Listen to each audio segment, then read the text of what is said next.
بسم اللہ الرحمن الرحیم۔ حضرت عبد الرحمن قاری رضی اللہ عنہ کہتے ہیں، حضرت ابو موسیٰ رضی اللہ عنہ کی طرف سے ایک آدمی امیر المؤمنین حضرت عمر بن خطاب رضی اللہ عنہ کی خدمت میں حاضر ہوا۔ حضرت عمر نے اس سے لوگوں کے حالات پوچھے جو اس نے بتائے۔ پھر حضرت عمر رضی اللہ عنہ نے فرمایا، تم نے ان کے ساتھ کیا برتاؤ کیا؟ اس نے کہا، اسے بلا کر اس کی گردن اڑا دی۔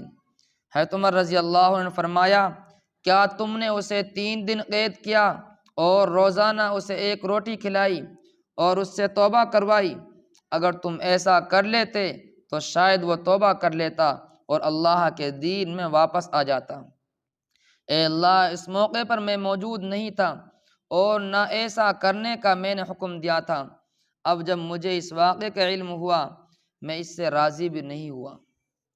حضرت عمر بن عاص رضی اللہ عنہ نے امیر المؤمنین حضرت عمر رضی اللہ عنہ کو ایک خط لکھا، جس میں انہوں نے ایک آدمی کے بارے میں پوچھا کہ اسلام میں داخل ہوا پھر کافر ہو گیا، پھر اسلام میں داخل ہوا پھر کافر ہو گیا، یہاں تک کہ ایسا اس نے کئی مرتبہ کیا، کیا اس سے اسلام قبول کیا جائے گا؟ تو حضرت عمر رضی اللہ عنہ نے ان کو یہ جواب لکھا، جب تک اللہ پاک لوگوں سے اسلام قبول کرتے رہیں، تم بھی اس سے اسلام قبول کرتے رہو، لہذا اب اس پر اسلام پیش کر کے دیکھو، اگر وہ قبول کر لے تو اسے چھوڑ دو ورنہ اس کی گردن اڑا دو۔